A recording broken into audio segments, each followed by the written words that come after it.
Welcome back to सुबह सवेरे पाकिस्तान। हम बात कर लेते हैं पंजाब असम्बली के हल्का PP 38 सियालकोट में ज़मीनी इंतखाब हो रहा है और इसके लिए अगर हम बात करें सिक्योरिटी की, तो सिक्योरिटी के हवाले से भी खातिर इंतजाम किए गए हैं और जो भी पोलिंग स्टेशन है वहाँ पर हम देख रहे हैं कि सिक्योरिटी की सूरत हाल काफ़ी बेहतर है। ज़मीनी इंतखाब में नून लीग के तारिक सुबहानी और तहरीक इंसाफ के एहसन सलीम बरियार में सख्त मुकाबला जो है ना वो एक्सपेक्ट किया जा रहा है। बिल्कुल ऐसे ही है। और PP 38 की इस नशिस्त की हम बात कर लें तो नून लीग के खुश अख्तर सुबहानी के इंतकाल के बायस जो है ये खाली हुई थी। अच्छा, इस सारी सूरत हम अब वहाँ पर क्या सूरत हाल है इस वक्त, क्योंकि सुबह 8 बजे से पोलिंग का जो है सिलसिला शुरू हुआ और 5 बजे तक जारी रहेगा। हमारे नुमाइंदे मौजूद हैं हामिद रज़ा कालू। हामिद, इस वक्त क्या सूरत हाल देख रहे हैं, कैसी गहमा गहमी है और बारिश की वजह से माहौल को, ये पोलिंग का जो अमल है वो ठंडा पड़ता दिखाई तो नहीं दे रहा आपको? जी वालेकुम अस्सलाम। नहीं, बारिश के इस माहौल में जो इलेक्शन का जो माहौल है वो ठंडा पड़ता दिखाई नहीं दे रहा, बल्कि गर्माता हुआ ये माहौल है इस वक्त। चूंकि पानी गलियों में बहुत ज्यादा, बारिश बहुत ज्यादा हुई है, लेकिन इसके बावजूद लोग जोक दर जोक जो है वो अपना वोट कास्ट करने आ रहे हैं। इस हल्के में 2,33,422 कुल वोटर हैं, जिनमें जो मर्द वोटर हैं और 1,05,294 खवातीन वोटर्स हैं। और खवातीन और मर्द अगर हम दोनों की बात करें तो दोनों तरफ से ही आज बड़ा जोक दर जोक खवातीन भी आ रही हैं और मर्द भी यहाँ पर वोट कास्ट करने आ रहे हैं। मौसम बड़ा सुहाना है, लेकिन एक बात है कि पानी जो कुछ पोलिंग स्टेशन ऐसे भी हैं जिनके अंदर पानी है, लेकिन लोगों का अगर जोश वल्वला देखे तो दीरा संदा की फुटेज भी हमारे सामने आई है, जहाँ के पोलिंग स्टेशन में जो पानी से भरा पड़ा पोलिंग स्टेशन है, वहाँ पे लोग अपनी मदद के तहत PTI और नून लीग के दोनों पार्टियों के उम्मीदवार जो वर्कर्स हैं वो खुद ही पानी निकाल रहे हैं और वहाँ पर पानी जो है वहाँ से निकाल कर वोट कास्ट करने का अमल जो है वो भी जारी है। इसके अलावा अता तारड़ साहब जो है वो भी मैदान में आए हुए हैं और उनका भी यही कहना है कि आज हमारा शेर यहाँ पे जीतेगा।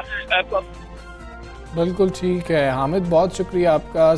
आप आगाह थे जो इस वक्त इंतखाबी सूरत हाल वहाँ पर चल रही है और दोनों जानिब से यही उम्मीद जाहिर की जा रही है, यही दावा जो है किया जा रहा है कि हमारा जो उम्मीदवार है वही कामयाब होगा। और मौसम वहाँ पर खुशगवार है, लेकिन कुछ पानी खड़ा होने से गलियों में मुश्किलात का सामना भी करना जिस तरह उन्होंने कहा ना आधा तारड़ का कि वो भी वहाँ पर मौजूद हैं, फिर इस बार वो भी वहाँ पे पहुँच गए और वहाँ पर वो पहुँचते हैं, सपोर्टर हैं वो वहाँ पे, वो अपने जितने भी सपोर्टर्स हैं उनको मेरा हाल है वो अब करेंगे, बैकअप करेंगे कि भाई आए और वोट डालें यहाँ पर। अभी जमानत भी हुई, अभी तुम उसका जिक्र के उसका इसलिए वो यहाँ पे अब आ गए इस इलेक्शन। हम आगे चलते हैं इलेक्शन के बाद। और पाकिस्तान समेत दुनिया भर में आज हेपेटाइटिस से बचाव और आगाही का जो है आलमी दिन मनाया जा रहा है और पाकिस्तान में हर नवा शख्स, अगर हम बात करें एक डेटा के मुताबिक, हेपेटाइटिस का शिकार है। अच्छा, इलाज महंगा है क्योंकि और तिब्बी सहूलियात हैं उनका भी फुकदान है। इसकी वजह से हेपेटाइटिस के बेशतर मरीज जो हैं वो इलाज के बगैर ही मौत के मुँह में चले जाते हैं, जबकि आलमी इदारा सेहत के मुताबिक बताया जा रहा है कि दुनिया में 55 करोड़ और पाकिस्तान में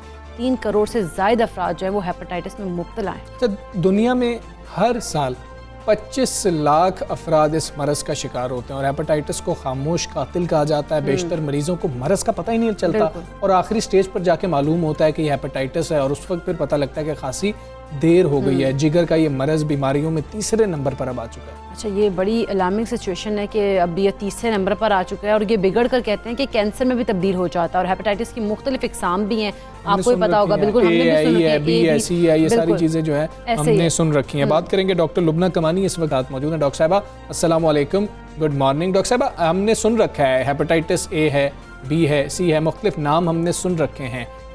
क्या अलामात होती हैं, वजूहात क्या होती हैं?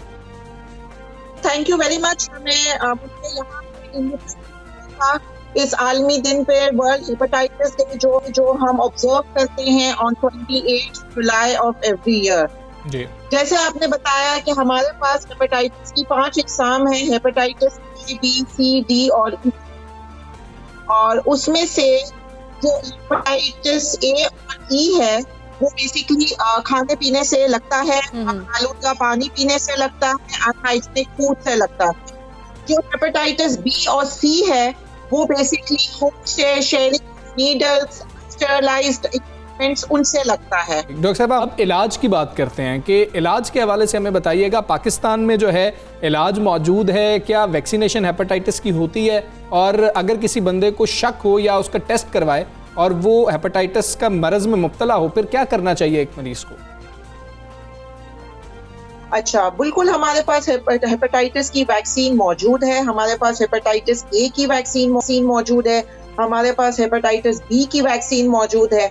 और मैं आपको बताती चलूं कि गवर्नमेंट ऑफ पाकिस्तान ने EPI प्रोग्राम, जो वैक्सीनेशन का प्रोग्राम है बच्चों का, उसमें 2001 के बाद हेपेटाइटिस बी की वैक्सीन की शमूलियत कर दी है और वो फ्री ऑफ कॉस्ट हर जगह अवेलेबल है। हाँ, हेपेटाइटिस ई की जो वैक्सीन है वो अभी 2 महीने पहले लॉन्च हुई है और ये मैं बताती चलूं कि ये चाइना में रिकग्नाइज थी। और हेपेटाइटिस ई जो है मर्ज, वो प्रेग्नेंट लेडीज में बहुत खतरनाक है।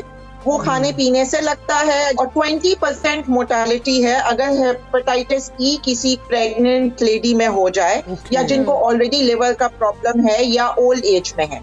जहां तक आपने दवाइयों का ट्रीटमेंट का जिक्र किया है, हेपेटाइटिस ए और ई का अमूमन सेल्फ लिमिटिंग और कंजर्वेटिव इलाज होता है, वो खुद ब खुद अमूमन ठीक हो जाते हैं। हेपेटाइटिस बी और सी के लिए गोलियां अवेलेबल है हमारे पास। गवर्नमेंट ऑफ पाकिस्तान ने, सिंध हेल्थ डिपार्टमेंट ने फ्री ट्रीटमेंट का भी है ना इलाज रखा है। आप जिना अस्पताल, सिविल अस्पताल से गोलियों का इलाज ले सकते हैं। 3 से 6 महीने का इलाज होता है हेपेटाइटिस सी का और कोई ऐसा साइड इफेक्ट्स नहीं होते हैं। ये बड़ी सेफ दवाइयां हैं। ठीक। अच्छा डॉक्टर साहब, लेकिन काफ़ी ज़्यादा मसाइल यहाँ पर आते हैं कि इनिशियली पता ही नहीं लगता कि एक बंदा हेपेटाइटिस का शिकार है और काफ़ी ज़्यादा उसकी जो है वो जो सूरत हाल आप कह लें कि वो ख़राब भी हो जाती है तो तब डायग्नोज होता है। तो कैसे हम लोगों को इनिशियल स्टेज पे पता लगेगा?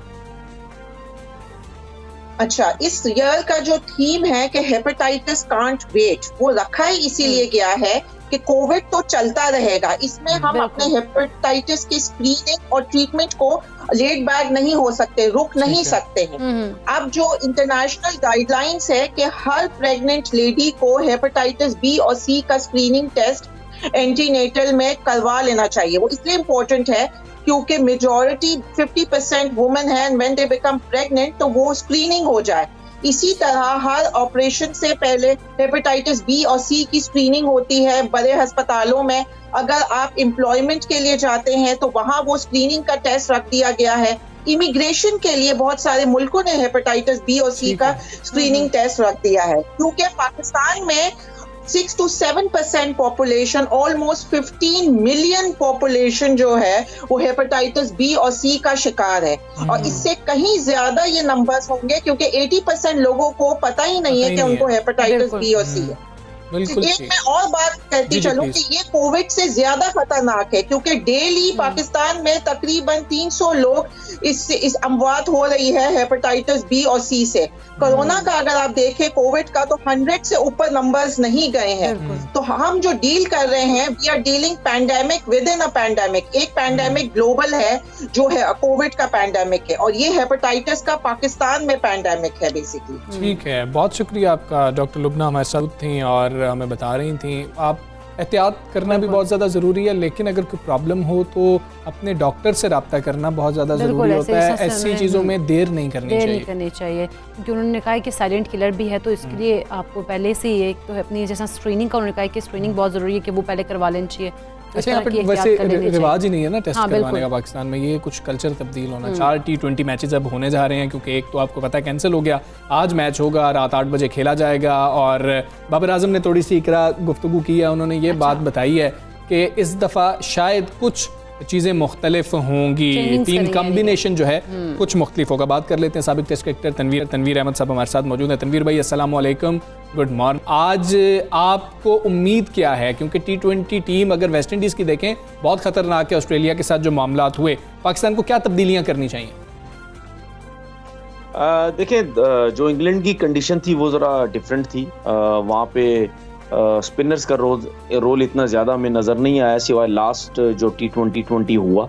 लेकिन जो वेस्ट इंडीज़ के अंदर है वहाँ पे स्पिनर्स का रोल बहुत ज़्यादा हमें नज़र आएगा क्योंकि मैं भी 2011 में वेस्ट इंडीज़ गया था, तो वहाँ पे जो पिचेस हैं वो सिमिलर पाकिस्तान की तरह हैं। हमारे बैट्समैनों को सूट भी करेंगी, जहाँ बॉल स्विंग सीम इतना ज़्यादा नहीं होता, नए बॉल पे हम वहाँ पे परफॉर्म बड़ा अच्छा करते हैं और जो हमारे स्पिनर्स है वो 100% मुझे लगता है वेस्ट इंडीज़ के प्लेयर्स को मुश्किल में डाल सकते हैं। लेकिन इसका मतलब ये नहीं है कि वेस्ट इंडीज़ के प्लेयर्स बिल्कुल वो बेकार हैं क्योंकि उन्होंने ऑस्ट्रेलिया की टीम को अभी हराया है और कैलन पोलार्ड के आने की वजह से वो आप देखें कि वो जो पुराने लड़के हैं वो सारे वो टीम में लेके आ गए हैं, जो बड़े बड़े नाम हैं T20 के स्पेशलिस्ट हैं। शायद वो वर्ल्ड कप टीम जी, वो रसल आए हैं, गेल आए हैं, ब्रावो आए हैं, सिमंस आए हैं, ठीक है, फिडल एडवर्ड्स जो हैं वो मेरे ख्याल में 39-40 साल के हैं, अच्छी पेस से गेंद करते हैं, उनको वो वापस लेके आए हैं। तो काफी प्लेयर्स इनके वापस आए हैं। तो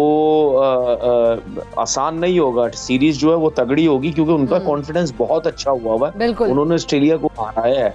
लेकिन ये है कि हमारे जो स्पिनर्स हैं, अब मुझे ऐसा लगता है कि हमें स्पिनर्स ज्यादा खेलते हुए नजर आएंगे। बिल्कुल ऐसे। अच्छा तनवीर अहमद साहब, जिस तरह से आप बात करें स्पिनर्स की भी, तो कैरेबियन को स्पिन के जाल में उलझाने के लिए आप क्या समझते हैं? शादाब खान, उस्मान कादिर, अहमद वसीम, इनको टीम में बरकरार रखा जाएगा? और अगर इंग्लैंड के खिलाफ अगर आखिरी मैच की बात करें तो उम्दा कारकर्दगी का मुजाहरा करने वाले मोहम्मद हफीज़ का ऑप्शन भी मौजूद होगा। देखिए, हफीज को तो अभी उस तरीके से यूटिलाइज नहीं कर रहे, जिस तरीके से एक परमानेंट बॉलर होता है कि जी इसने 4 ओवर करने ही करने हैं, उस तरह यूज तो नहीं कर रहे। लेकिन उसके अलावा अगर हम बात करें, शादाब की बात करते हैं, उस्मान कादिर इन पिचेस पे बड़े इफेक्टिव हो सकते हैं क्योंकि इन पिच पे आपको स्पिन भी मिलेगा और वो फ्लाइट के साथ बॉल करते हैं। इन पिचेस के ऊपर जहाँ थोड़ा सा स्पिन मिलता है, अगर हम आप फ्लाइट के साथ बॉल करें तो आपको विकेट्स मिलने के भी चांसेस बहुत होते हैं। लेकिन ये याद रखिएगा कि जब हमारे स्पिनर्स अगर पोलार्ड को बॉलिंग कर रहे होंगे, वो स्पेशली वो बहुत अच्छा खेलता है स्पिनर्स पे, वो बहुत ज्यादा अटैक करता है, तो हमें मुश्किलात तो हैं। लेकिन मुझे ऐसा लगता है कि मैं समझता हूँ कि पाकिस्तान को ये सीरीज जीतनी चाहिए। बिल्कुल ठीक है तनवीर भाई। अच्छा, बात कर लेते हैं कि क्या हमारा जो कोचिंग स्टाफ बैठा होगा वो पिच रीड कर पाएंगे? हमें समझ लग जाएगी कि हसनैन को ये मैच नहीं खिलाना चाहिए, अगर हमने कोई ओवर उसको नहीं देना, हमें समझ लग जाएगी कि शाहीन को हम 1 ओवर दे रहे हैं तो हम फिर स्पिनर्स को ज़्यादा खिला लें, हमें मतलब खास तौर पे बॉलिंग कोच को ये समझ लग जाएगी कि ये बॉलर्स जाने चाहिए और इनको ओवर देना चाहिए? नहीं, ऐसा नहीं होता है। देखिए, आपने अपनी फास्ट बॉलर्स की स्ट्रेंथ जो है वो पूरी रखनी होती है, स्पिनर्स की पूरी रखनी होती है, ऐसा नहीं होता। आप इंग्लैंड के मैच के हिसाब से बात कर रहे हैं कि वहां पे स्पिनर से ज्यादा बॉलिंग करवाई, हसनैन से ओवर कोई नहीं करवाया गया। देखें, आपके पास तो हथियार पूरे होने चाहिए ना, लेकिन वहां पे बॉल इतना स्पिन हो रहा था आखिरी T20 में इंग्लैंड में, तो अगर हम फास्ट बॉलर्स को ओवर देते तो मैच इतना नजदीक नहीं जाता, लास्ट ओवर में मैच जाता ही नहीं, वो पहले ही खत्म हो जाता, क्योंकि वहां फास्ट बॉलर को खेलना बहुत आसान था। इस वजह से फिर आपने देखा वहां हफीज से भी बॉलिंग करवाई, तो स्पिनर्स का वहां पे रोल बहुत नजर आ रहा था, बॉल स्पिन इतना ज्यादा हो रहा था। ये गलती हो जाती है तनवीर भाई वैसे पिच रीड करने में कि बिल्कुल ही मुख्तलिफ पिच निकल आए? नहीं होती है, क्यों नहीं होती? कोई मैं तो ये समझता हूँ कि 100% कोई राइट नहीं होता कि उसको बस 100% पता है कि यही सब कुछ होना है पिच पे, क्योंकि आपको एक पिच नजर आ रही होती है, आप एक आइडिया लगाते हैं कि यार ये लगता है थोड़ी सी सॉफ्ट लग रही है, इसमें क्रैक्स थोड़े ज्यादा लग रहे हैं, ये बिल्कुल बैटिंग पिच लग रही है, ये आप एक देख के या हाथ लगा के, आपने देखा होगा जो करते हैं उससे अंदाजा लगाते हैं, वरना कोई ऐसा ये नहीं है। सबसे मेरे ख्याल मुश्किल काम है पिच रीड करना, ये किस तरीके से, बस उसमें ये आइडिया होता है आपको, ये होता है जब आप अपनी होम कंडीशन में खेल रहे होते हैं, उसमें फिर आपको एक अच्छे तरीके से आइडिया होता है। अब जिस तरह मैंने सारी जिंदगी फर्स्ट क्लास क्रिकेट कराची में खेली, ठीक है, अब मुझे बगैर सोचे समझे एक आइडिया हो जाता था एज अ बॉलर, यार यहाँ पे आखिरी ओवर में आखिरी टाइम पे बॉल रिवर्स स्विंग होना है, पुराना बॉल निकलेगा ही नहीं, हमने जोर कैसे लगाना है, पिच क्या बिहेव करेगी, तो अपनी कंडीशन में आपको पता होता है अपने मुल्क में कि इस शहर की जो पिच है, लाहौर की पिच क्या करेगी बिहेव, कराची की क्या करेगी। लेकिन जब बाहर जाते हैं तो फिर मेरे हिसाब से आप एक उस तरीके से आप आइडिया नहीं एक लगा सकते, बस एक आइडिया लगाते कि शायद ये ऐसा हो जाए, तो उसमें आप कभी कामयाब होते हैं, कभी कामयाब नहीं होते। बिल्कुल, उसमें गलती के चांसेस जरा ज्यादा हो जाते हैं। तनवीर भाई बहुत शुक्रिया आपका। ज़ुबैन से आप बात कर रहे थे, आज देखते हैं जो टीम कॉम्बिनेशन चेंज करने की बात हो रही है, क्या ओपनिंग पेयर चेंज हो रहा होगा और खुद मिडिल ऑर्डर में आ रहे होंगे दोनों ओपनर्स, ताकि मिडिल ऑर्डर को स्ट्रॉन्ग किया जाए। खैर हम उम्मीद यही करेंगे पाकिस्तान जीते। उम्मीद हमने कहा हम यही करेंगे कि पाकिस्तान आज जीते और हम कल जो है ना अच्छे मूड के साथ प्रोग्राम का स्टार्ट करें और ये आपको खुशखबरी देंगे, पाकिस्तान ने बेहतरीन खेल पेश किया। हमें इजाज़त दीजिए, इंशाल्लाह फिर मुलाकात होगी, अपना बहुत ख्याल रखिए। अल्लाह हाफ़िज़।